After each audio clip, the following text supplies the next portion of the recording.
ಬೇಸಿಗೆ ಕಾಲದಲ್ಲಿ ಮಹಡಿಯಲ್ಲಿ ತರಕಾರಿ ಬೆಳೆ. ಅದು ಬೇಸಿಗೆ ಕಾಲ. ಬಿಸಿಲು ತುಂಬಾನೇ ಜಾಸ್ತಿ ಇತ್ತು. ಪಕ್ಷಿಗಳ ಊರಿನಲ್ಲಿ ಎಲ್ಲ ಪಕ್ಷಿಗಳು ಮನೆಯೊಳಗಡೆ ಇದ್ರು. ಚೋಟಿಗಿಳಿಯ ಮನೆಯಲ್ಲಿ ಎಸಿ ಫುಲ್ ಸ್ಪೀಡಲ್ಲಿ ರನ್ ಆಗ್ತಾ ಇತ್ತು. ಆದ್ರೂ ಬೆವರ್ತಾ ಇತ್ತು. ಬನ್ನಗಿಳಿ ಜೋರಾಗಿ ಅಳುತ್ತಾ, ಅಮ್ಮ, ನನ್ನಿಂದ ಈ ಬಿಸಿಲು ತಡ್ಕೊಳಕ್ ಆಗ್ತಾನೆ ಇಲ್ಲಮ್ಮ. ತುಂಬಾ ಬಿಸಿ ಬಿಸಿ ಇದೆ ಅಮ್ಮ. ನಾನು ತಂದೂರಿ ಚಿಕನ್ ತರ ಯಾಕೋ ಫ್ರೈ ಆಗ್ತಿದ್ದೀನಿ ಅಮ್ಮ. ನಾನೇನೋ ಮಾಡೋದು, ಎಸಿ ಹಾಕಿದ್ದೀನಿ, ಆದ್ರೆ ಕೂಲಿಂಗ್ ಬರ್ತಾ ಇಲ್ಲ. ನನಗೂ ಕೂಡ ಸೆಕೆ ಆಗ್ತಾ ಇದೆ. ಏನ್ ಮಾಡೋದು ಅಂತ ನನಗೂ ಅರ್ಥನೇ ಆಗ್ತಿಲ್ಲ ಕಣೋ. ಆವಾಗ್ಲೇ ಬಾಗಿಲ್ನ ಓಪನ್ ಮಾಡ್ಕೊಂಡು ಚಿಚುಕಾಗಿ ಮನೆಯೊಳಗಡೆ ಬಂತು. ಅಯ್ಯೋ, ಏನ್ ಚೋಟು ಇದು, ಈ ಬಿಸಿಲು ತಡ್ಕೊಳಕ್ ಆಗ್ತಾನೆ ಇಲ್ಲ. ಅರೆ, ನಿನ್ ಮನೆಯೊಳಗಡೆ ಎಸಿ ಓಡ್ತಾ ಇದೆ, ಆದ್ರೂ ಕೂಡ ಕೂಲಿಂಗೇ ಇಲ್ವಲ್ಲ. ಹೌದು, ಏನ್ ಮಾಡ್ದಂತ ಅರ್ಥ ಆಗ್ತಾ ಇಲ್ಲ.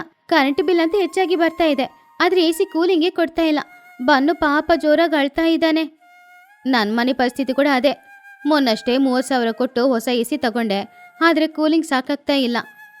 ನಾನು ನನ್ನ ಬೆಡ್ರೂಮಲ್ಲಿ ತಂದೂರಿ ಚಿಕನ್ ತರ ಫ್ರೈ ಆಗ್ತಾ ಇದ್ದೀನಿ. ನನ್ನಿಂದ ಈ ಬಿಸಿಲು ತಡ್ಕೊಳಕ್ಕಾಗ್ತಾ ಇಲ್ಲ. ನನ್ನ ಮನೇನ ಮಾರಿ ನಾನು ಹಳೆ ತರದಲ್ಲಿ ಗುಡಿಸಲು ಕಟ್ಕೊಳ್ತೀನಿ ಅಷ್ಟೇ. ಆವಾಗ ಕಿಟಕಿಯಿಂದ ಮಹಿ ಅದ್ದು ಅವರನ್ನ ನೋಡಿ, ಚಿಚು, ಮನೆ ಮಾರೋದಲ್ಲ, ನಾವು ಈ ಊರನ್ನು ಖಾಲಿ ಮಾಡಿ ಕೂಲಾಗಿರುವ ಎಲ್ಲಾದ್ರೂ ಜಾಗಕ್ಕೆ ಹೋಗ್ಲೇಬೇಕಾಗುತ್ತೆ. ಈ ಊಟಿ, ಕೊಡೆಕೆನಲ್, ಶಿಮ್ಲಾ ಈ ತರ ಹೋದ್ರೆ ಅಲ್ಲಿ ತಂಪಾಗಿರುತ್ತೆ ಅಲ್ವಾ? ಹೌದಜ್ಜಿ, ಬನ್ನಿ ನಾವಾದ್ರೂ ಹೋಗೋಣ. ನನಗೆ ತಂಪಾಗಿರೋ ಐಸ್ ಕ್ರೀಮ್ ಸಿಗೋ ಜಾಗ ಸಿಕ್ಕಿದ್ರೆ ಸಾಕು. ಹಾಗಂತ ಅವ್ರೆಲ್ರೂ ಮಾತಾಡ್ತಾ ಇದ್ದಾಗ ಟೋನಿ ಅವಳ ಮಗಳು ಬುಜ್ಜಿ ಜೊತೆ ಅಲ್ಲಿಗೆ ಬಂದ್ಲು. ಬುಜ್ಜಿ ಕೈಯಲ್ಲಿ ಒಂದು ಸೈನ್ಸ್ ಪುಸ್ತಕ ಇತ್ತು. ಆವಾಗ ಟೋನಿ ಚೋಟುನ ನೋಡಿ, ಏನ್ ಚೋಟು, ನನ್ನ ಮನೆ ತರ ನಿನ್ ಮನೆ ಕೂಡ ತುಂಬಾನೇ ಸೆಕೆ ಆಗ್ತಾ ಇದೆ. ಈ ಎಸಿ ಕೂಡ ವರ್ಕ್ ಆಗ್ತಾನೆ ಇಲ್ಲ ಅಲ್ವಾ? ಹೌದು ಟೋನಿ, ಏನ್ ಮಾಡ್ದಂತ ಅರ್ಥನೇ ಆಗ್ತಿಲ್ಲ. ಏನೇ ಎಸಿ ಹಾಕಿದ್ರು ಕರೆಂಟ್ ಬಿಲ್ ಮಾತ್ರ ಬರ್ತಾ ಇದೆ, ಆದ್ರೆ ಕೂಲಿಂಗ್ ಅಂತೂ ಬರ್ತಾ ಇಲ್ಲ. ಆವಾಗ ಬುಜ್ಜಿ ಅವ್ರ ಎಲ್ಲರ ಹತ್ರನೂ, ಆಂಟಿ, ಈ ನಿಮ್ಮ ಎಲ್ಲರ ಪ್ರಾಬ್ಲಮ್ಗೆ ನನ್ನ ಹತ್ರ ಒಂದು ಸೊಲ್ಯೂಷನ್ ಇದೆ. ಏನೋ ಸೊಲ್ಯೂಷನಾ? ಏನ್ ಸೊಲ್ಯೂಷನೋ? ಮನೇನ ಮಾರೋದಾ, ಇಲ್ಲ ಮನೆ ಖಾಲಿ ಮಾಡೋದಾ, ಎಲ್ಲಾದ್ರೂ ಓಡ್ ಹೋಗೋದಾ? ಅಯ್ಯೋ ಇಲ್ಲ ಆಂಟಿ, ಈ ಬಿಸಿ ಎಲ್ಲಿಂದ ಬರ್ತಾ ಇದೆ? ನಮ್ಮ ಮಹಡಿಯಿಂದ ತಾನೇ. ಸೂರ್ಯನ ಕಿರಣಗಳು ನಮ್ಮ ಮಹಡಿ ಮೇಲೆ ಬಿದ್ದು ಅದರ ಬಿಸಿ ಮನೆಯೊಳಗಡೆ ಇಳಿದು ಸೆಕೆ ಆಗ್ತಿದೆ. ನಾವು ಮಹಡಿನ ಬಿಸಿಯಾಗದೆ ಇರೋ ತರ ನೋಡ್ಕೊಳ್ಬೇಕು. ಅದ್ ಹೇಗ್ ಸಾಧ್ಯ ಬುಜ್ಜಿ? ಮಹಡಿ ಬಿಸಿಯಾಗಿರ್ಬಾರ್ದು ಅಂದ್ರೆ ಅದಕ್ಕೆ ಛತ್ರಿ ಹಿಡಿಬೇಕಾ ಏನೋ? ಛತ್ರಿ ಅಲ್ಲ ಅಜ್ಜಿ, ನಾವ್ ಯಾಕೆ ಟೆರೆಸ್ ಮೇಲೆ ತರಕಾರಿ ತೋಟನೇ ಬೆಳೆಸಬಾರ್ದು? ಹಾಗಂತ ಬುಜ್ಜಿ ಹೇಳಿದ ಐಡಿಯಾಕ್ಕೆ ಅಲ್ಲಿ ಕೇಳಿದವರು ಎಲ್ರು ಶಾಕ್ ಆದ್ರು. ಏನು, ತರಕಾರಿ ತೋಟನಾ? ಅದನ್ನು ಟೆರೆಸ್ ಅಲ್ಲ.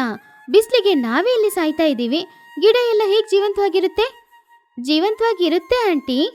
ನಾವು ಮೊದಲು ಟೆರೆಸ್ ಮೇಲೆ ಒಂದು ಪ್ಲಾಸ್ಟಿಕ್ ಶೀಟ್ ಹಾಕಬೇಕು, ಆಮೇಲೆ ಅದ್ರ ಮೇಲೆ ಮಣ್ಣು ಹಾಕಬೇಕು, ಅದರಲ್ಲಿ ತರಕಾರಿ ಬೀಜಗಳನ್ನ ಹಾಕಬೇಕು. ಪ್ರತಿದಿನ ಬೆಳಿಗ್ಗೆ ಸಂಜೆ ಅಂತ ಹೋಗಿ ಆ ಮಣ್ಣಿಗೆ ನಾವು ನೀರು ಒಯ್ತಾನೆ ಇರಬೇಕು. ಹಾಗೆ ಮಾಡಿದ್ರೆ ನನ್ನ ಮನೆ ಮೇಲೆ ಎಲ್ಲ ಕೆಸರು ಆಗುತ್ತೆ, ಮನೆ ನೋಡಕ್ಕೆ ಚೆನ್ನಾಗಿರಲ್ಲ. ಹಾಗಲ್ಲ, ನಾವು ಪ್ಲಾಸ್ಟಿಕ್ ಶೀಟ್ ಹಾಕೋದ್ರಿಂದ ಮನೆ ಮಹಡಿಯಲ್ಲಿ ಕೆಸರು ಆಗಲ್ಲ, ಅದು ಪ್ಲಾಸ್ಟಿಕ್ ಶೀಟಲ್ಲಿರುತ್ತೆ. ಬೀಜಗಳು ಹಾಕೋದ್ರಿಂದ ಗಿಡಗಳು ಬೆಳೆಯುತ್ತೆ, ಸೂರ್ಯನ ಕಿರಣಗಳನ್ನ ಗಿಡಗಳು ಎಳ್ಕೊಳ್ಳುತ್ತೆ, ಅದರಿಂದ ನಮ್ಗೆ ಬಿಸಿಲು ಕಡಿಮೆ ಆಗುತ್ತೆ. ಹಾಗೆ ಇದ್ರೂ ಸಹ ಸಿಮೆಂಟ್ ನೆಲಕ್ಕೆ ಸ್ಟ್ರೈಟ್ ಆಗಿ ಬಿಸಿಲು ಬೀಳಲ್ಲ, ಮಧ್ಯದಲ್ಲಿ ಚಂಡಿಯಾಗಿರುವ ಮಣ್ಣಿರುತ್ತೆ ಅಲ್ವಾ, ಅದು ಯಾವಾಗಲೂ ಚಂಡಿಯಾಗಿರೋದ್ರಿಂದ ಬಿಸಿಲನ್ನ ಮನೆಯೊಳಗಡೆ ಕಳ್ಸಲ್ಲ. ಆವಾಗ ನಾವು ಫ್ರಿಜ್ಜಲ್ಲಿ ಕೂತ್ಕೊಂಡಿರೋ ಹಾಗೆ ಇರುತ್ತೆ. Natural AC. ಅದ್ ಮಾತ್ರ ಅಲ್ಲ, ನಮ್ಗೆ ತರಕಾರಿನೂ ಸಿಗುತ್ತೆ. ಫ್ರೆಶ್ ಆಗಿ ತರಕಾರಿನ ಅಡಿಗೆ ಮಾಡಿ ತಿನ್ಬೋದು. ಇದು ಒಳ್ಳೆ ಐಡಿಯಾನೇ ಅಲ್ವಾ? ಅದನ್ ಕೇಳಿದ ಬನ್ನಗಿಳಿ, ವಾವ್ ಬುಜ್ಜಿ, ನೀನು ಸ್ಕೂಲಲ್ಲಿ ಫಸ್ಟು, ಅದರಲ್ಲೂ ಸೈನ್ಸಲ್ಲಿ ಎಲ್ಲರಿಗಿಂತ ನೀನೇ ಟಾಪು. ಇವಾಗ ಅರ್ಥ ಆಗ್ತಾ ಇದೆ. ನಿನಗೆ ಸೈನ್ಸ್ ಅಂದ್ರೆ ತುಂಬಾ ಇಷ್ಟ ಅಲ್ವಾ? ಅದ್ರ ಪ್ರಕಾರ ಮಾಡ್ತಾ ಇದೀಯಾ. ಫ್ರೆಶ್ ಆಗಿ ನಮಗೆ ತರಕಾರಿನೂ ಸಿಗುತ್ತೆ, ಮನೇನೂ ತಂಪಾಗಿರುತ್ತೆ. ಈ ಐಡಿಯಾ ಅಂತೂ ತುಂಬಾ ಚೆನ್ನಾಗಿದೆ. ಹಾ ಹೌದು ಬುಜ್ಜಿ, ಈ ಐಡಿಯಾದಲ್ಲಿ ಒಂದು ಲಾಜಿಕ್ ಕೂಡ ಇದೆ. ಈ ರೀತಿನೇ ಮಾಡ್ಬೋದಲ್ವಾ? ನನಗಂತೂ ಇಷ್ಟನೇ ಆಗ್ತಿಲ್ಲ. ನನ್ನ ಮನೆ ಟೆರೆಸ್ ಎಲ್ಲ ಹಾಳಾಗುತ್ತೆ. ಈ ಲಾಜಿಕ್ ಕೆಲಸ ಮಾಡ್ತಾ ಇಲ್ಲ, ನನಗೇನು ಇಷ್ಟ ಇಲ್ಲ. ಚಿಚು, ತಿಂಗಳು 1,000 EB ಬಿಲ್ ಕಟ್ಟೋದ್ಕಿಂತ ಈ ಐಡಿಯಾನೇ ಚೆನ್ನಾಗಿದೆ. ಬನ್ನಿ ಎಲ್ರು ಕೆಲಸನ ಶುರು ಮಾಡೋಣ. ಮರುದಿನ ಬೆಳಗ್ಗೆ 6 ಗಂಟೆಗೆನೆ ಪಕ್ಷಿಗಳು ಎಲ್ರೂ ಕೂಡ ಅಡವಿಗೆ ಹೋಗಿ ಮಣ್ಣು, ಗೊಬ್ಬರ ಎಲ್ಲಾನು ಎತ್ಕೊಂಡು ಬರ್ತಾ ಇದ್ರು. ಚಿಚುಕಾಗೇನು ಸ್ವಲ್ಪ ಮಣ್ಣನ್ನೇ ಎತ್ಕೊಂಡು ಬಂದು ತುಂಬಾನು ಆಯಾಸ ಪಟ್ಕೊಂಡು, ಅಯ್ಯೋ ಎಷ್ಟು ಕಷ್ಟ ಆಗ್ತಾ ಇದೆ, ನಾನು ರಿಚ್ ಬರ್ಡು, ನಾನು ಯಾಕೆ ಈ ಕೆಲಸ ಎಲ್ಲ ಮಾಡ್ಬೇಕು? ಮನೇಲಿ ಕೂತ್ಕೊಂಡು ಸುಮ್ಮನಿರ್ಬೋದಾಗಿತ್ತು. ಆಂಟಿ, ಕಷ್ಟಪಡದೆ ಯಾವುದೇ ಫಲನೂ ಸಿಗಲ್ಲ. ನೀವು ಮಣ್ಣನ್ನ ಬೇಗ ಟೆರೆಸ್ ಮೇಲೆ ಹೋಗಿ ಚೆಲ್ಲಿ, ನಾನು ಅದರಲ್ಲಿ ಚಿಕನ್ ಗಿಡ, ಆಮೇಲೆ ಬರ್ಗರ್ ಗಿಡ, ಪಿಜ್ಜಾ ಗಿಡ ಎಲ್ಲಾನು ಬೆಳೆಸ್ಬೇಕು. ಹಾಳಾಗೋದವ್ನೆ, ಚಿಕನ್, ಬರ್ಗರ್, ಪಿಜ್ಜಾ ಎಲ್ಲ ಗಿಡ ಆಗಲ್ಲ, ಅದ್ರಲ್ಲಿ ತರಕಾರಿ ಮಾತ್ರ ಬರೋದು. ಅಂದ್ರೆ ತರಕಾರಿ ಮಾತ್ರನಾ? ಸರಿ, ಆಲೂಗಡ್ಡೆ ಬರ್ಲಿ ಫ್ರೆಂಚ್ ಫ್ರೈ ಮಾಡ್ಕೋತೀನಿ. ಹಾಗೆ ಎಲ್ರು ಅವ್ರವ್ರ ಮನೆ ಟೆರೆಸ್ ಅಲ್ಲಿ ಒಂದು ಪ್ಲಾಸ್ಟಿಕ್ ಶೀಟ್ ನ ಹಾಕಿ ಅದ್ರ ಮೇಲೆ ಮಣ್ಣನ್ನ ಸುರಿದ್ರು. ಆವಾಗ ಬುಜ್ಜಿ ಎಲ್ರಿಗೂ ಕೆಲವು ತರಕಾರಿ ಬೀಜಗಳನ್ನ ಕೊಟ್ಲು. ಅದನ್ನ ಎಲ್ರು ಅವ್ರ ಮನೆ ಮೇಲೆ ಹಾಕೋದ್ರು. ಆಮೇಲೆ ಬೆಳಿಗ್ಗೆ ಸಂಜೆ ಸರಿಯಾಗಿ ನೀರ್ ಕೂಡ ಉಯ್ತಾ ಇದ್ರು. ತುನಿಗು ಬಚ್ಚಿ ಬೆಳಿಗ್ಗೆನೆ ಟೆರೆಸ್ಗೆ ಬಂದು ಆ ಮಣ್ಣಿಗೆ ನೀರನ್ನ ಉಯ್ದು, ಎಲ್ರೂ ನೀರು ಉಯ್ತಾ ಇದ್ದೀರಾ? ಇಲ್ಲಾಂದ್ರೆ ಗಿಡ ಬೆಳೆಯೋದಿಲ್ಲ. ಹಾಗೆ 1 ತಿಂಗಳು ಹೋಯ್ತು. 1 ತಿಂಗಳಿನ ನಂತರ ಬಿಸಿಲು ಜಾಸ್ತಿನೇ ಇತ್ತು ಊರಲ್ಲಿ. ಯಾಕಂದ್ರೆ ಅದು ಮೇ ತಿಂಗಳು. ಮೇ ತಿಂಗಳಲ್ಲಿ ಬಿಸಿಲು ಜಾಸ್ತಿ ಇದ್ರೂ ಕೂಡ ಪಕ್ಷಿಗಳೆಲ್ಲರೂ ಸಂತೋಷವಾಗಿನೇ ಇದ್ರು. ಒಂದಿನ ಮಧ್ಯಾಹ್ನದ ಸಮಯ ಮಹಿ ಹಾಗೂ ಚಿಚ್ಚು ಟುನಿ ಮನೆಗೆ ಬಂದ್ರು. ಮನೆಯೊಳಗಡೆ ಕಾಲಿಟ್ಟ ತಕ್ಷಣ ಅವರಿಬ್ರು ಸಂತೋಷದಿಂದ, ವಾವ್ ಟುನಿ, ಹೊಸ ಎಸಿ ಏನಾದ್ರೂ ತಗೊಂಡಿದ್ಯಾ? ಮನೆಯೊಳಗಡೆ ಬಂದಾಗ ಅಷ್ಟು ತಂಪಾಗಿದೆ. ಸರಿ ಸರಿ, ಹಾಗಾದ್ರೆ ನಿನಗೂ ಕೂಡ ಕರೆಂಟ್ ಬಿಲ್ಲು ಜಾಸ್ತಿನೇ ಬರುತ್ತೆ ಅಲ್ವಾ? ಆವಾಗ ಟುನಿ ನಗುತ್ತಾ, ಅಯ್ಯೋ ಚಿಚ್ಚು, ನಾನ್ಯಾಕೆ ಎಸಿ ತಗೊಳ್ಬೇಕು? ನನ್ನ ಹತ್ರ ಎಸಿ ತಗೊಳ್ಳೋಷ್ಟು ಹಣನೇ ಇಲ್ವಲ್ಲ. ಇದಕ್ಕೆ ಕಾರಣ ಬುಜ್ಜಿ ಕೊಟ್ಟ ಐಡಿಯಾನೇ. ಟೆರೆಸ್ ಮೇಲೆ ಇವಾಗ ತರಕಾರಿ ತೋಟ ಇದೆ ಅಲ್ವಾ, ಅದಕ್ಕೆ ಮನೆಯೊಳಗಡೆ ಇಷ್ಟು ತಂಪಾಗಿರೋದು. ತುಂಬಾ ಚೆನ್ನಾಗಿದೆ ಅಲ್ವಾ? ಹಾ ಹೌದೌದು, ನನ್ ಮನೆ ಕೂಡ ಇದೇ ರೀತಿ ತಂಪಾಗಿದೆ. ಬುಜ್ಜಿ, ನೀನ್ ಕೊಟ್ಟ ಐಡಿಯಾ ತುಂಬಾನೇ ಒಳ್ಳೆ ಐಡಿಯಾ. ತರಕಾರಿಗಳು ಕೂಡ ತುಂಬಾನೇ ಬೆಳೆದಿದೆ. ನನ್ ಮನೆ ಟೆರೆಸ್ ನೋಡಕ್ಕೆ ಅಷ್ಟು ಖುಷಿ ಆಗ್ತಿದೆ ನನಗೆ. ಆವಾಗ ಚೋಟು ಅಲ್ಲಿಗೆ ಬಂದು, ಹಾ ನಾನು ಕೂಡ ಕರೆಂಟ್ ಬಿಲ್ಲು ಅರ್ಧನೇ ಕಟ್ತಾ ಇದ್ದೀನಿ. ನನಗೆ ಜಾಸ್ತಿ ಕರೆಂಟ್ ಬಿಲ್ ಬಂದು ನಾನು 1000 ರೂಪಾಯಿ ಕೊಡ್ತಿದ್ದೆ, ಆದ್ರೆ ಇವಾಗ ಬರೀ 500 ರೂಪಾಯಿ ಕಟ್ತಾ ಇದ್ದೀನಿ. ಆವಾಗ್ಲೇ ಕೈಯಲ್ಲಿ ಒಂದು ಟೊಮೆಟೊ ಹಣ್ಣನ್ನು ಇಟ್ಕೊಂಡು ಬನ್ನುಗಿಳಿ ಟುನಿ ಮನೆಗ್ ಬಂದ. ಆಂಟಿ, ಇದು ನಮ್ ಟೆರೆಸ್ ಅಲ್ಲಿ ಬೆಳ್ತಿರೋ ಟೊಮೆಟೊ ಹಣ್ಣು. ನೋಡಿ ಎಷ್ಟು ಕೆಂಪಾಗಿ, ಎಷ್ಟು ನೋಡಕ್ ಚೆನ್ನಾಗಿದೆ ಅಂತ. ಇದ್ ಮಾತ್ರ ಅಲ್ಲ, ಬದನೆಕಾಯಿ, ಬೆಂಡೆಕಾಯಿ, ಸೋರೆಕಾಯಿ ಎಲ್ಲಾನು ಬೆಳ್ದಿದೆ. ನನಗೆ ದಿನ ಫ್ರೆಶ್ ಆಗಿ ತರಕಾರಿಗಳು ಸಿಗ್ತಾ ಇದೆ. ಮೊದಲು ಬನ್ನಿ ಮಹಡಿಗೆ ಹೋಗಿ ನೋಡಿ ಬರೋಣ. ಹಾಗೆ ಎಲ್ರು ಕೂಡ ಅವ್ರವರ ಟೆರೆಸ್ಗೆ ಹೋಗಿ ನೋಡಿದ್ರು. ಅಲ್ಲಿದ್ದ ದೃಶ್ಯವನ್ನು ನೋಡಿ ಎಲ್ರು ತುಂಬಾನೇ ಸಂತೋಷ ಪಟ್ರು. ಯಾಕಂದ್ರೆ ಅಲ್ಲಿ ಅಷ್ಟು ತರಕಾರಿಗಳು ಇತ್ತು. ಪಳಪಳ ಅಂತ ಹೊಳೆಯುವ ಟೊಮೆಟೊ, ಬೆಂಡೆಕಾಯಿ, ಬದನೆಕಾಯಿ, ಹಸಿಮೆಣಸು ಈ ಎಲ್ಲಾ ಗಿಡಗಳು ಇತ್ತು. ವಾವ್, ಎಷ್ಟ್ ಚೆನ್ನಾಗಿದೆ ಬುಜ್ಜಿ, ಇಷ್ಟು ತರಕಾರಿಗಳ. ನನ್ ಮನೆ ಮಹಡಿನ ನೋಡಕ್ಕೂ ಕೂಡ ನನಗ್ ತುಂಬಾ ಸಂತೋಷ ಆಗ್ತಾ ಇದೆ. ನನ್ ಮನೆ ಟೆರೆಸ್ನ ನಾನು ಯಾವಾಗ್ಲೂ ಇಷ್ಟು ಚೆನ್ನಾಗಿ ನೋಡಿದೇ ಇಲ್ಲ. ಆದ್ರೆ ಇವಾಗ ನಮ್ಗೆ ಹೊಸ ಸಮಸ್ಯೆ ಒಂದು ಬಂದಿದೆ ಅಲ್ವಾ? ಏಂಟೋನಿ, ಚಳಿ ಹೆಚ್ಚಾಗ್ತಿದ್ಯಾ? ಅದಲ್ಲ ಚೋಟು, ನಮ್ಮ ಮನೆ ಮಹಡಿಯಲ್ಲಿ ಇಷ್ಟು ತರಕಾರಿಗಳು ಇದೆ. ನಮ್ಗೆ ಬೇಕಾಗಿದ್ದು ಇಷ್ಟು ತರಕಾರಿಗಳಲ್ಲ. ನಾವು ಯೂಸ್ ಮಾಡಿದ್ ಹೋಗಿ ಇನ್ನು ಎಲ್ಲಾನು ಜಾಸ್ತಿ ಇರುತ್ತೆ ಅಲ್ವಾ? ಅದನ್ನೆಲ್ಲ ಏನ್ ಮಾಡೋದು? ಅರೆ ಹೌದು, ಇವತ್ ನಮ್ಮಮ್ಮ ಬೆಳಿಗ್ಗೆನೆ ನನಗೆ ಬೆಂಡೆಕಾಯಿ ಸಾರು, ಬೆಂಡೆಕಾಯಿ ಪಲ್ಯ, ಬೆಂಡೆಕಾಯಿನೇ ಮಾಡಿ ಕೊಡ್ತಾ ಇದ್ದಾರೆ. ಬೆಳಿಗ್ಗೆಯಿಂದ ಸಂಜೆ ತನಕ ತಿಂದು ತಿಂದು ನನಗಂತೂ ತುಂಬಾ ಬೋರ್ ಹೊಡಿತಾ ಇದೆ. ಎಲ್ರು ನಗಾಡಿದ್ರು. ಅಮ್ಮ, ಇದಕ್ಕೆ ನನ್ನ ಹತ್ರ ಇನ್ನೊಂದು ಐಡಿಯಾ ಇದೆ ಅಮ್ಮ. ನಮ್ಗೆ ಎಷ್ಟು ಬೇಕೋ ಅಷ್ಟು ತರಕಾರಿಗಳನ್ನ ತಗೊಂಡು ಉಳಿದಿರುವ ತರಕಾರಿಗಳನ್ನ ನಾವು ಹೊರಗಡೆ ಎಲ್ರಿಗೂ ಮಾರ್ಬೋದಲ್ವಾ? ಈ ಬೇಸಿಗೆ ಕಾಲದಲ್ಲಿ ಫ್ರೆಶ್ ಆಗಿರೋ ತರಕಾರಿ ಸಿಗದೆ ಎಲ್ರು ಕಷ್ಟಪಡ್ತಾ ಇದ್ದಾರೆ. ಆವಾಗ ಎಲ್ರು ತರಕಾರಿ ತಗೊಳ್ತಾರೆ, ನಮ್ಗೆ ಅದ್ರ ಮೂಲಕ ಹಣನೂ ಬರುತ್ತೆ. ಹಣ ಅಂತ ಕೇಳಿದ ತಕ್ಷಣ ಚಿಚುಕಾಗೆ ತುಂಬಾನು ಸಂತೋಷ ಪಟ್ಲು. ವಾವ್, ಅಂದ್ರೆ ಕರೆಂಟ್ ಬಿಲ್ಲು ಇಲ್ಲ, ನ್ಯಾಚುರಲ್ ಎಸಿ, ಮನೆಗೆ ತರಕಾರಿನೂ ಫ್ರೀ. ಇದ್ರಲ್ಲಿ ನಮ್ಗೆ ಹಣನೂ ಸಂಪಾದನೆ ಮಾಡೋಕ್ಕಾಗುತ್ತೆ. ಬುಜ್ಜಿ, ನೀನ್ ಸಾಧಾರಣವಾದ ಹುಡುಗಿನೇ ಇಲ್ಲ. ರತನ್ ಟಾಟಾಗೆ ನೀನು ಬಂದುನ ಏನು? ಇವಾಗ್ಲೇ ಸ್ಟಾಲ್ ಹಾಕೊಂಡ್ ಬರಣ್ವಾ? ಹಾಗಂತ ಹೇಳಿ ಎಲ್ರೂ ಮರುದಿನ ಊರಿನ ಮಧ್ಯದಲ್ಲಿದ್ದ ಒಂದು ಮೈದಾನದಲ್ಲಿ ಸಂತೆಗೆ ಬೇಕಾಗಿರೋ ಎಲ್ಲ ಏರ್ಪಾಡುಗಳು ಮಾಡಿದ್ರು. ಎಲ್ರೂ ಅವ್ರವ್ರ ಟೆರೆಸ್ ಅಲ್ಲಿ ಬೆಳೆದಿರುವ ತರಕಾರಿಗಳನ್ನ ತಗೊಂಡು ಮಾರಕ್ಕೆ ಶುರು ಮಾಡಿದ್ರು. ಚಿಚುಕಾಗೆ ಜೋರಾಗಿ, ಬರ್ಬೇಕು ಬರ್ಬೇಕು, ಇದು ನ್ಯಾಚುರಲ್ ಎಸಿ ಗಾಳಿಯಲ್ಲಿ ಬೆಳೆದಿರುವ ತರಕಾರಿಗಳು. ನಮ್ಮ ಮನೆ ಟೆರೆಸ್ ಅಲ್ಲಿ ಬೆಳೆದಿದ್ದು, ತುಂಬಾನೇ ಆರೋಗ್ಯಕ್ಕೆ ಒಳ್ಳೇದು. ಇದ್ರಲ್ಲಿ ಯಾವುದೇ ಕೆಮಿಕಲ್ ಕೂಡ ಇಲ್ಲ. ಚೋಟು ಟೊಮೆಟೊ, ಕೆಂಪಾಗಿರೋ ಟೊಮೆಟೊ, ರಕ್ತದ ಬಣ್ಣದಲ್ಲಿರುವ ಟೊಮೆಟೊ ತುಂಬಾ ಟೇಸ್ಟ್ ಆಗಿರುತ್ತೆ. ಇದು ನಿಮ್ಮ ಆರೋಗ್ಯಕ್ಕೂ ಒಳ್ಳೇದು. ಬನ್ನಿ ಬನ್ನಿ. ಹಾಗೆ ಎಲ್ರು ತರಕಾರಿ ಮಾರ್ತಾ ಇದ್ದಾಗ ಪಕ್ಷಿಗಳೆಲ್ರು ಬಂದು ಆ ತರಕಾರಿಗಳನ್ನ ತಗೊಂಡು ಹೋಗ್ತಾ ಇದ್ರು. ಆ ದಿನ ಸಂಜೆ ಸಮಯದೊಳಗಡೆ ಎಲ್ಲರ ಹತ್ರನೂ ಇದ್ದ ತರಕಾರಿಗಳು ಎಲ್ಲಾನು ಖಾಲಿಯಾಯ್ತು. ಅದ್ರ ಮೂಲಕ ಅವರಿಗೆ ಆ ದಿನ ಸುಮಾರು ಲಾಭನೂ ಸಿಕ್ಕಿತ್ತು. ಟೋನಿ, ನನಗೆ ಇವತ್ತು 2000 ರೂಪಾಯಿ ಲಾಭ ಸಿಕ್ಕಿದೆ. ಕರೆಂಟ್ ಬಿಲ್ಲು ಇಲ್ಲ, ಎಸಿನೂ ಇದೆ. ನನಗೆ ಇವಾಗ ಲಾಭನೂ ಸಿಕ್ಕಿದೆ. ಈ ಬೇಸಿಗೆ ಕಾಲ ನನಗೆ ಇಷ್ಟ ಆಗಿದೆ. ಹೌದು, ಈ ಬಿಸಿಲಲ್ಲಿ ಹೊರಗಡೆ ಹೋಗ್ಬೇಕಾಗಿರೋ ಅವಶ್ಯಕತೆನೇ ಇಲ್ಲ. ನಾವು ತರಕಾರಿ ಮಾರಿ ಹಣ ಸಂಪಾದನೆ ಮಾಡ್ಬೋದು. ಕೆಲ್ಸಕ್ಕೆ ಹೋಗ್ಬೇಕಾಗಿರೋ ಅವಶ್ಯಕತೆನೇ ಇಲ್ಲ. ಹೌದು, ಇದೆಲ್ಲದಕ್ಕೂ ಕಾರಣ ನಮ್ ಬುಜ್ಜಿನೇ. ಅವಳು ಕೊಟ್ಟಿರುವ ಐಡಿಯಾನೇ. ತುಂಬಾ ಥ್ಯಾಂಕ್ಸ್ ಬುಜ್ಜಿ. ಆ ಹೌದು ಬುಜ್ಜಿ, ನೀನ್ ಇಲ್ಲ ಅಂದಿದ್ರೆ ಈ ಬೇಸಿಗೆ ಕಾಲ ನಮ್ಗೆ ನರ್ಕ ನರ್ಕ ಆಗ್ತಾ ಇತ್ತು. ಆ ಸರಿ ಸರಿ, ಇವಾಗ ಹಣ ಬಂದಿದೆ ಅಲ್ವಾ, ಇದರಲ್ಲಿ ಸ್ವಿಗ್ಗಿಯಲ್ಲಿ ನಾನೊಂದು ಬಿರಿಯಾನಿನ ಆರ್ಡರ್ ಮಾಡ್ಕೊಳ್ಳ. ಯಾಕಂದ್ರೆ ಮನೆ ಟೆರೆಸಲ್ಲಿ ಬಿರಿಯಾನಿ ಗಿಡ ಬೆಳೆಯೋದಿಲ್ಲ ಅಲ್ವಾ. ಅವಾಗ ಚೋಟಿಗಿಳಿ ಕೂಡ ನಗುತ್ತಾ, ಅಯ್ಯೋ ಯಾವಾಗ ನೋಡಿದ್ರು ತಿಂಡಿಗೋಳನೆ ಇವಂದು. ಸರಿ ಕಣೋ, ನಾನಿವತ್ತು ನಿಮ್ಮೆಲ್ರಿಗೋಸ್ಕರನು ಬಿರಿಯಾನಿ ಮಾಡಿ ಕೊಡ್ತೀನಿ. ಎಲ್ರು ಸಂತೋಷವಾಗಿ ಊಟ ಮಾಡೋಣ. ಇವತ್ತು ಎಲ್ರಿಗೂ ನಾನ್ ಟ್ರೀಟ್ ಇಡ್ತಾ ಇದ್ದೀನಿ. ಈ ಕಥೆಯಲ್ಲಿರುವ ನೀತಿ ಏನು ಅಂದ್ರೆ, ಪ್ರಕೃತಿನ ನಾವು ಚೆನ್ನಾಗಿ ನೋಡ್ಕೊಂಡ್ರೆ ಆ ಪ್ರಕೃತಿ ನಮ್ಮನ್ನ ಚೆನ್ನಾಗಿ ನೋಡ್ಕೊಳ್ಳುತ್ತೆ. ಬಿಸಿಲು ಜಾಸ್ತಿ ಇದ್ರೂ ಕೂಡ ಬುಜ್ಜಿ ಕೊಟ್ಟ ಒಂದು ಚಿಕ್ಕ ಐಡಿಯಾದಿಂದ ಆ ವರ್ಷ ಅವ್ರು ಯಾರಿಗೂ ಬಿಸಿಲು ಗೊತ್ತಾಗ್ಲಿಲ್ಲ. ಚಿಚುಕಾಗೆಯ ಹಲೀಂ ಬಿಸ್ನೆಸ್. ಚಿಚುಕಾಗೆ ಅವಳ ಮನೆ ಮಧ್ಯದಲ್ಲಿ ದೊಡ್ಡ ಪಾತ್ರೆನ ಇಟ್ಟು ಅದರಲ್ಲಿ ಗೋಧಿ ಹಿಟ್ಟು ಜೊತೆಗೆ ಮಾಂಸ ಹಾಕಿ ಅದನ್ನ ಬೆರೆಸ್ತಾ ಇದ್ಲು. ಪಕ್ಕದಲ್ಲಿ ಚಿನ್ನುಕಾಗೆ ಕೂತ್ಕೊಂಡು ನೋಡ್ತಾ ಇದ್ದ. ಪಾಪ ಚಿಚುಕಾಗೆ ತುಂಬಾನೇ ಸುಸ್ತಾಗಿ, ಅಬ್ಬಬ್ಬಬ್ಬಾ ಚಿನ್ನು, ಈ ಹಲೀಂ ಮಾಡೋದು ಅಷ್ಟು ಸಾಧಾರಣವಾದ ವಿಷಯ ಅಲ್ಲ ಕಣೋ. ನನ್ ಸೊಂಟ ಎಲ್ಲಾನು ನೋವಾಗ್ತಿದೆ. ನಾನು ಆವಾಗ್ಲೇ ಹೇಳ್ದೆ ಅಲ್ವಾ ಅಮ್ಮ, ಹಲೀಂ ಮಾಡೋದು ಕಷ್ಟ ಅಂತ. ಆಮೇಲೆ ಯಾಕಮ್ಮ ನೀನ್ ಮಾಡ್ತಿದ್ಯಾ? ಅಂದ್ರೆ ಕಷ್ಟಪಟ್ರೇನೆ ಅಲ್ವಾ ಹಣ ಸಿಗೋದು. ನಮ್ಮೂರಲ್ಲಿ ಯಾರು ಹಲೀಂ ಮಾಡಲ್ಲ ಕಣೋ, ಅದಕ್ಕೆ ನಾನ್ ಮಾಡ್ತಾ ಇರೋದು. ಇದಕ್ಕೆ ಡಿಮ್ಯಾಂಡ್ ಜಾಸ್ತಿ ಇರುತ್ತೆ.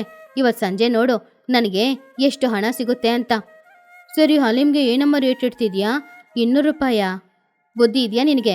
ನಾವಿರೋದು ಹಳ್ಳಿಯಲ್ಲಿ 200 ರೂಪಾಯಿಗೆ ಏನಾದರೂ ಮಾರಿದ್ರೆ ಯಾರಾದ್ರೂ ತಗೊಳ್ತಾರಾ? ನನ್ನ ಹತ್ರ ಒಂದು ಕಾರ್ಪೊರೇಟ್ ಐಡಿಯಾ ಇದೆ ಕಣೋ. ಈ ಹಲೀಂನ ಬರೀ 50 ರೂಪಾಯಿಗೆ ನಾನು ಮಾಡ್ತೀನಿ.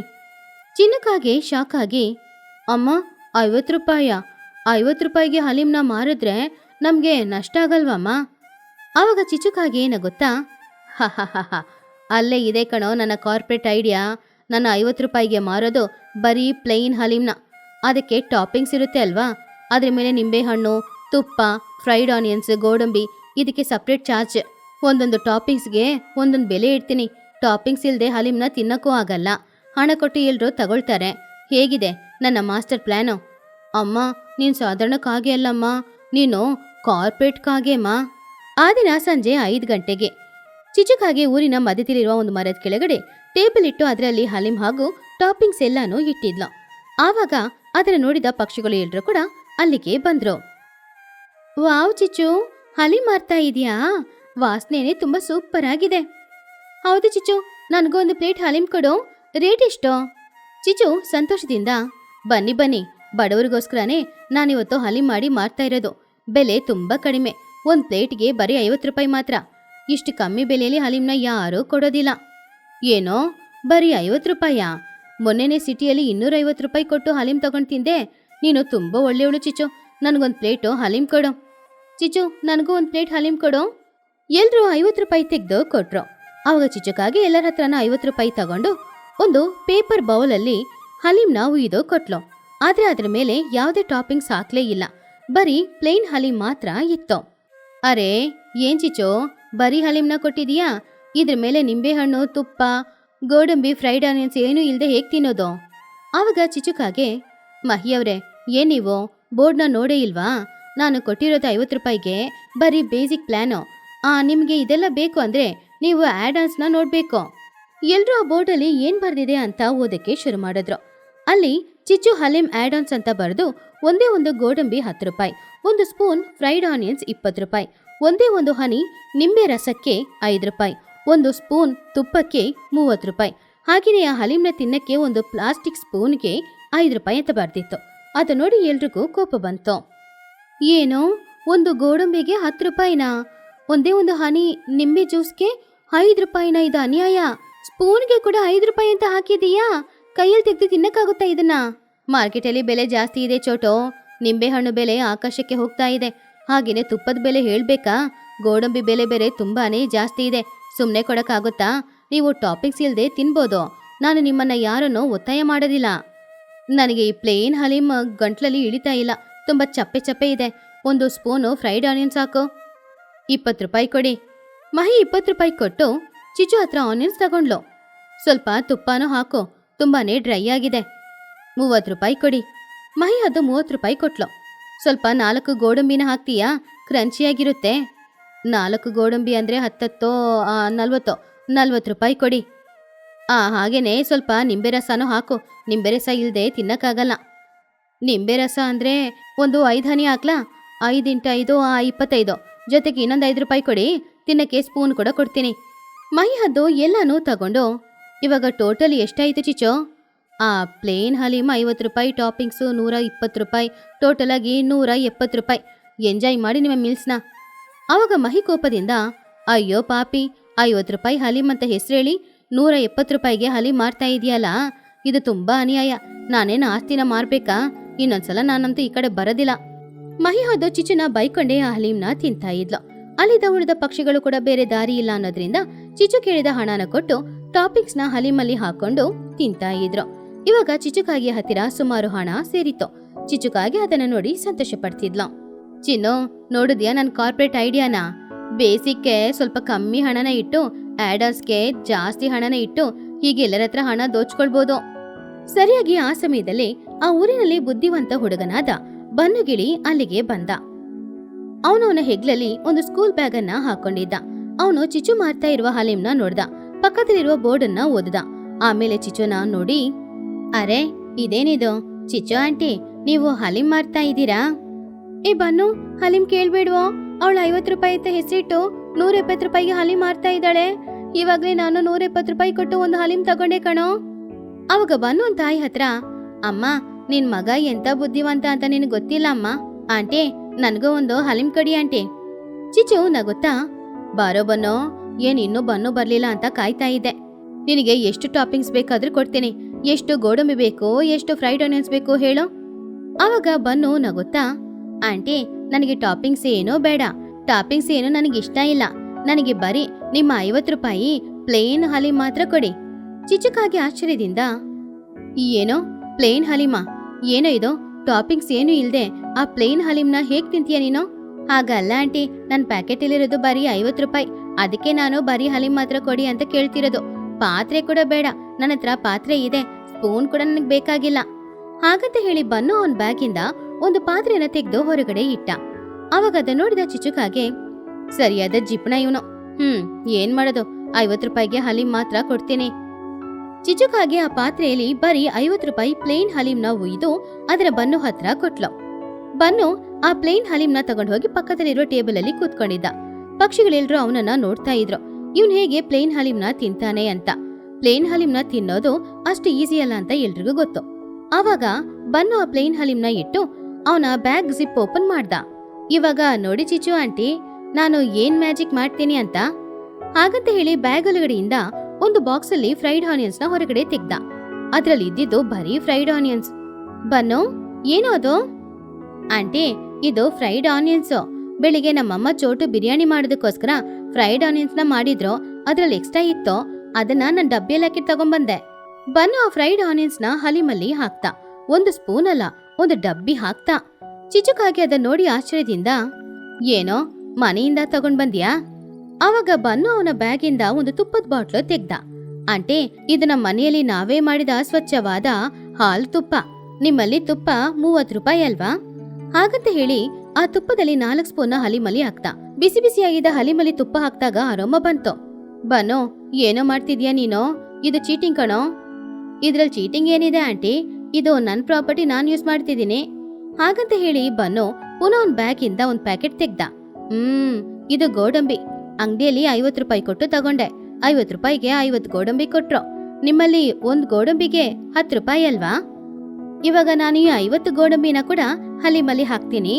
ಹಾಗಂತ ಕವರ್ ಓಪನ್ ಮಾಡಿ ಆ 50 ಗೋಡಂಬಿನ ತೆಗೆದು ಅವನು ಹಲೀಮ್ ಮೇಲೆ ಹಾಕ್ತ. ಇವಾಗ ಹಲೀಮ್ ಕಾಣಿಸ್ಲೇ ಇಲ್ಲ, ಎಲ್ಲಾನು ಗೋಡಂಬಿಯಿಂದ ಮುಚ್ಚಿ ಇತ್ತು. ಆಹಾ ಬನ್ನು, ನೀನ್ ಸೂಪರ್ ಕಣೋ. ಈ ಯೋಚನೆ ನಮ್ ಯಾರಿಗೂ ಬರ್ಲಿಲ್ಲ ನೋಡು. ಆಂಟಿ, ಇನ್ನೂ ಒಂದು ಸೂಪರ್ ಟ್ವಿಸ್ಟ್ ಇದೆ, ಇರಿ. ಹಾಗಂತ ಹೇಳಿ ಅವನ್ ಬ್ಯಾಗಿಂದ ಒಂದು ನಿಂಬೆ ಹಣ್ಣನ್ನ ತೆಗ್ದ. ಆಂಟಿ, ಒಂದೇ ಒಂದು ಹನಿ ನಿಂಬೆ ರಸಕ್ಕೆ ನೀವು 5 ರೂಪಾಯಿ ತಗೊಂಡ್ರಿ ಅಲ್ವಾ? ನಾನು ಸಂತೆಗೆ ಹೋಗಿ 5 ರೂಪಾಯಿಗೆ 3 ನಿಂಬೆ ಹಣ್ಣು ತಗೊಂಡ್ ಬಂದೆ. ಇದ್ರಲ್ಲಿ ಎಷ್ಟು ಬೇಗ ಹಾಕ್ಬಿಟ್ಟು ನಾನು ಸಿಪ್ಪೆನೆ ದೂರ ಹಾಕ್ತೀನಿ. ಹಾಗಂತ ಹೇಳಿ ಬನ್ನು ಎಷ್ಟು ನಿಂಬೆ ರಸ ಬೇಕೋ ಅದನ್ನ ಆ ಹಲೀಮಲ್ಲಿ ಹುಯ್ದ. ಆಮೇಲೆ ಆ ಹಲೀಮ್ನ ಒಂದು ಸ್ಪೂನ್ ತೆಗೆದು ತಿಂದ್ ನೋಡ್ದ. ಆಹಾ, ಇದು ಹಲೀಮ್ ಅಲ್ಲ, ಅಮೃತ ಅಮೃತ. ಇದ್ರಲ್ಲಿ ಆ ಗೋಡಂಬಿ ಕ್ರಂಚಿನೆಸ್ ಇದೆ, ಫ್ರೈಡ್ ಆನಿಯನ್ ಸ್ವೀಟ್ನೆಸ್ ಇದೆ, ತುಪ್ಪದ ಅರೋಮಾ ಇದೆ, ಸೂಪರ್. ಆದ್ರೆ ಇದಕ್ಕೆ ನಾನು ಖರ್ಚು ಮಾಡಿರೋದು ಬರೀ 50 ರೂಪಾಯಿ ಮಾತ್ರ, ಬೇರೆ ಹೆಚ್ಚಾಗಿ ಏನು ಖರ್ಚು ಮಾಡ್ಲೇ ಇಲ್ಲ. ಹಾಗಂತ ಹೇಳ್ದ ಬನ್ನು. ಚಿಚ್ಚು ಆಂಟಿ, ನೀವು ಕೊಟ್ಟ ಪ್ಲೇನ್ ಹಲೀಮ್ ತುಂಬಾ ಚೆನ್ನಾಗಿದೆ. ಹಾಗಂತ ಹೇಳಿದಾಗ ಪಕ್ಷಿಗಳು ಎಲ್ರೂ ಕೂಡ ಬನ್ನುವಿನ ಬುದ್ಧಿವಂತಿಕೆಯನ್ನ ಹೊಗಳಿದ್ರು. ಅರೆರೇ ಬನ್ನು, ನಿನ್ನಂತ ಬುದ್ಧಿವಂತನನ್ನ ನೋಡಿದೇ ಇಲ್ಲ ಕಣೋ. ಇಂಥ ಐಡಿಯಾ ನಮ್ಗೆ ಬರ್ಲೇ ಇಲ್ಲ. ನಾಳೆಯಿಂದ ನಾವು ಕೂಡ ಇದನ್ನೇ ಮಾಡ್ತೀವಿ. ಹಾ ಹೌದು, ನನ್ ಮನೆಯಲ್ಲಿ ಗೋಡಂಬಿ ಇದೆ. ಅದನ್ನ ನಾನು ತುಪ್ಪದಲ್ಲಿ ಹಾಕಿ ಹುರಿದು ತಗೊಂಡ್ ಬರ್ತೀನಿ. ಅದನ್ನ ನಾವು ಹಲಿಮ್ಗೆ ಹಾಕೊಳ್ಳೋಣ. ನಾನು ಆನಿಯನ್ಸ್ನ ಫ್ರೈ ಮಾಡಿ ಫ್ರೈಡ್ ಆನಿಯನ್ಸ್ ತಗೊಂಡ್ ಬರ್ತೀನಿ. ಅದನ್ನ ಹಾಕೊಂಡ್ರೆ ಚೆನ್ನಾಗಿರುತ್ತೆ. ಎಲ್ರೂ ಕೂಡ ಹಲಿಮ್ ತಗೊಂಡು ಅದ್ರಲ್ಲಿ ಹಂಚ್ಕೊಂಡು ತಿನ್ಬೋದು. ಚಿಚುಕಾಗಿಗೆ ಬನ್ನು ಮೇಲೆ ಕೋಪ ಬಂತು. ಬನ್ನು, ಯಾಕೋ ಈ ರೀತಿ ಅನ್ಯಾಯ ಮಾಡ್ತಾ ಇದೀಯಾ? ನಾನು 50 ರೂಪಾಯಿಗೆ ಪ್ಲೇನ್ ಹಲಿಮ್ ಕೊಟ್ಟು ಆ ಆಡ್ ಆನ್ಸ್ ಅಂದ್ರೆ ಟಾಪಿಂಗ್ಸ್ ಅಲ್ಲೇ ಲಾಭ ಸಂಪಾದನೆ ಮಾಡ್ಬೇಕು ಅಂತ ಅನ್ಕೊಂಡಿದ್ದೆ. ಆದ್ರೆ ನೀನ್ ಬಂದು ಇವಾಗ ನನ್ನ ವ್ಯಾಪಾರನ ನಾಶ ಮಾಡ್ತಾ ಇದೀಯಾ? ಬನ್ನು ನಗುತ್ತಾ, ನಾನೇನ್ ಮಾಡ್ದೆ ಆಂಟಿ? ನೀವ್ ಯಾಕೆ ಆ ರೀತಿ ಐಡಿಯಾ ಮಾಡಿದ್ರಿ? ನೀವೇ ನ್ಯಾಯವಾಗಿ ಒಂದ್ ಬೆಲೆ ಇಟ್ಟು ಕೇಳಿದ್ರೆ ಎಲ್ರು ಆ ಬೆಲೆ ಕೊಟ್ಟು ಹಲಿಮ್ ತಗೊಂಡ್ ತಿಂತಿದ್ರು. ಆದ್ರೆ ನೀವು ಎಲ್ಲರನ್ನ ಮೋಸ ಮಾಡಿ ತೋಚ್ಕೊಳ್ಬೇಕು ಅಂತ ಅನ್ಕೊಂಡ್ರಿ. ಅದು ನನ್ಗೆ ಅರ್ಥ ಆಯ್ತು. ಅದಕ್ಕೆ ನಿಮ್ಗೆ ಪಾಠ ಕಲ್ಸ್ಕೊಡೋದಕ್ಕೋಸ್ಕರ ನಾನು ಈ ರೀತಿ ಎಲ್ಲ ಮಾಡ್ದೆ. ಅಮ್ಮ, ನಾನು ಆವಾಗ್ಲೇ ಹೇಳಿದೆ ಊರಿನವ್ರನ್ನ ಮೋಸ ಮಾಡಿ ಸಂಪಾದನೆ ಮಾಡೋದು ಬೇಡ ಅಂತ. ನೀನ್ ಕೇಳಿದ್ಯಾ? ಇವಾಗ ನೋಡು, ಎಲ್ಲರ ಮುಂದ್ಗಡೆ ನಾವು ತಲೆ ಬಗ್ಗೆ ನಿಲ್ಲೋ ತರ ಇದೆ. ಹೌದ್ ಕಣೋ, ಈ ಊರಿನವರೆಲ್ರು ಇಷ್ಟು ಬುದ್ಧಿವಂತರಾಗ್ತಾರೆ ಅಂತ ನನಗೇನೋ ಗೊತ್ತೋ. ಬರ್ತಾ ಬರ್ತಾ ಪಕ್ಷಿಗಳಿಗೂ ಕೂಡ ಬುದ್ಧಿ ಜಾಸ್ತಿ ಬರ್ತಾ ಇದೆ. ಇನ್ ಮುಂದೆ ಇಲ್ಲಿ ವ್ಯಾಪಾರ ಮಾಡಕ್ ಆಗಲ್ಲ. ವ್ಯಾಪಾರ ಮಾಡಿದ್ರೂ ನಷ್ಟ ಆಗುತ್ತೆ.